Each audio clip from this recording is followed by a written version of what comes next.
Hey, what's up, everybody? My name's Tony Guarino, and I'm starting a little video series trying to help you guys understand a little bit more about maybe small businesses or your own personal finances. Today, I asked a question on my Instagram at TonyG_IV. If anybody had any questions pertaining to those subjects, and my good friend Michael asked, "Can you give some investment tips for young professionals that are graduating soon, with a big boy job and big boy salary? Any advice on starting to save, get a handle on investments? Any advice, resources, or books would also be helpful." So, to start off, Michael, I think you're already off to a great start because you're planning. And I'm quoting this from a book. I wish I could tell you which book it was. And he talked about how, imagine you're going to a doctor, something's wrong with your body, and you have to get surgery, right? And they put you under the nausea, you're going under, and you're counting the stars, and you can't count straight to 100, but you get to 9 or 10, and you're starting to finally go under, and the doctor says, screw the plan, let's just wing it. You're going to wake up immediately and be like, what did you just say, right? And I think, it's very similar to financial planning, right? One, the doctor has a goal, right? And you need to find out what your goals are, right? Maybe you already know them. And then you need to create a plan to get to that goal. So my first question then to you is, what are your goals, right? Is it saving for maybe a new, more reliable car? Is it saving for your retirement, right? To understand your goals, or maybe saving up for your first house, right? So when you understand your goals, you can better create a plan that's going to get you there, okay? And so next I'm going to talk about a B word that I'm not too fond of. It's called a budget, all right? And when you're creating a plan, it can be very advantageous to you to create a budget and find out how much you're saving every month on a normal month, right? There's months that you maybe spend more. Maybe it's your birthday. Maybe it's your significant other's birthday. You want to do something nice for them. So a simple budget looks like you have your income after tax, right? So after the tax is already taken out, you get your income. And then you have your expenses. Common expenses look like rent, utilities, food, right? And then maybe put a little miscellaneous for if anything else random comes up. And then you have, what you have left over, right? How much you're saving. And that number is really important because then you know what you're able to invest on a normal month. And I'm just going to recommend that, you start a rainy day fund. No job lasts forever. And to have, 3 months of rent, utilities, and food can be very good for you if, the unfortunate happens and you lose your job. Or maybe we have another COVID pandemic. Cross your fingers, knock on wood there, right?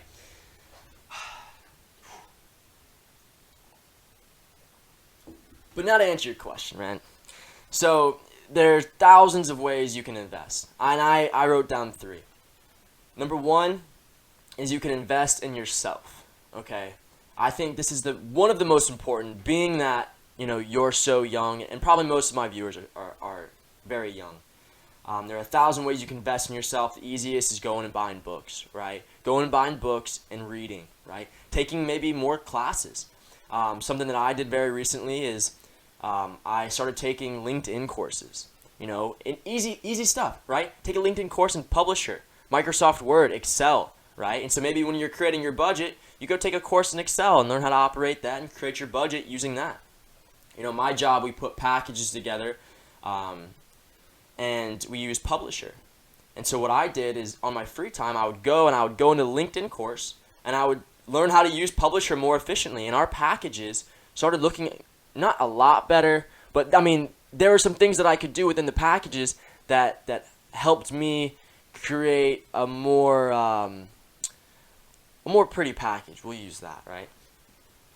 So, I think that should be your first priority, right? What are some things that you can do right now that make you more valuable? Invest in yourself, right? Maybe it's a more reliable car, right? Maybe you have a car that's not that reliable, and, you could save up for a car that can get you to work, and you're spending less money on gas, and you're spending less money on mechanics, right? But beyond that, let's go back to investing in, tangible money, right? There's 2 well-known ways you can do that. One is through real estate, and the other is through maybe the stock market, right? And we can go into other commodities like gold and silver, but I'm going to pass on those because not everybody's interested in that kind of stuff. So let's look at the stock market. There's a quote that I want to tell you before we go into this. Okay. Let me go to Google so I can look up the statistics. Okay. 20 to 30% of traders beat the market in a given year, right? So we have certain indices, right, that we look at. And this is like the NASDAQ, the Dow, the S&P 500. Most likely, if you have a brokerage account, you go in and they have these at the top, right? It tracks the major market movers. And some days they're up, some days they're down, right? Simple. Well, in a given year, 70 to 80% of traders can't beat the market, right? And over a 10-year period, right, which depending on your investment horizon, right, whatever your goals are, only 5% beat the market. So that means 95% of traders can't beat the market. This includes all those big Wall Street guys, that are taking huge brokerage fees. So, not that my advice is the gospel, right? But I personally don't have the time, the energy to sit and day trade, right? That's not me.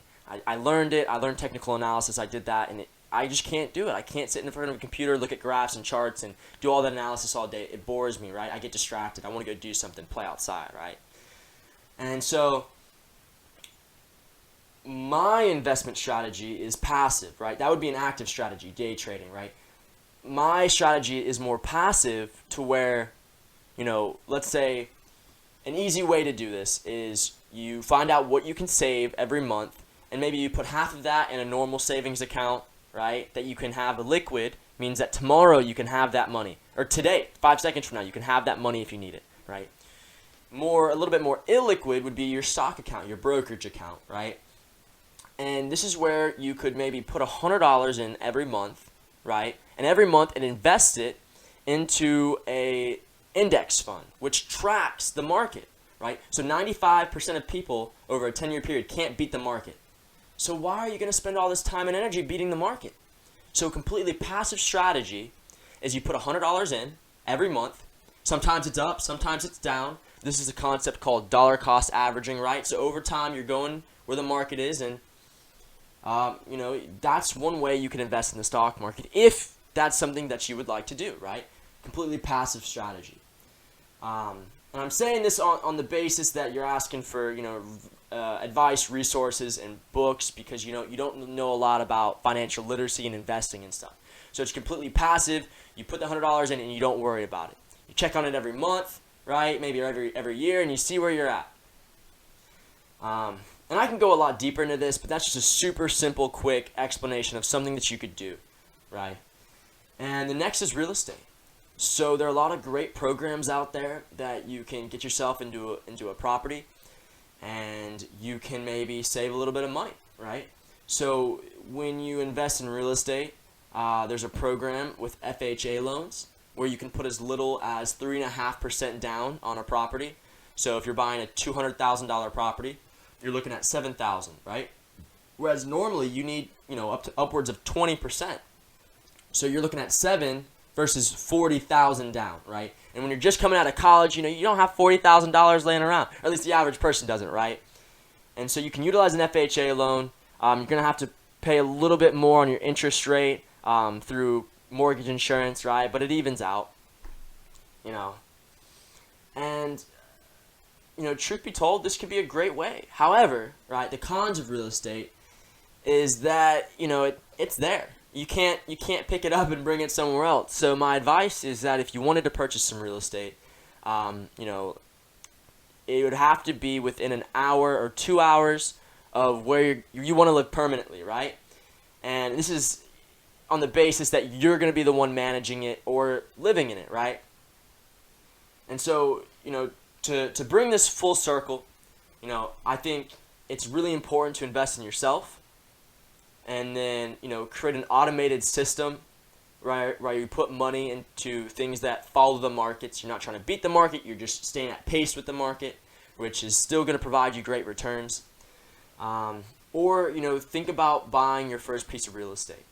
And, interest rates are extremely low right now. It's a great time to get your first piece of property, and you might see some deals once this whole COVID thing, solidifies. But nobody knows what the market's going to do, and I think that's what I'm going to leave you with. A good quote from a great movie. I don't care if you're Warren Buffett or if you're Jimmy Buffett. No one knows what the market's going to do. And with that, if you have any questions, feel free to add my Instagram, TonyG_IV, and shoot me a DM.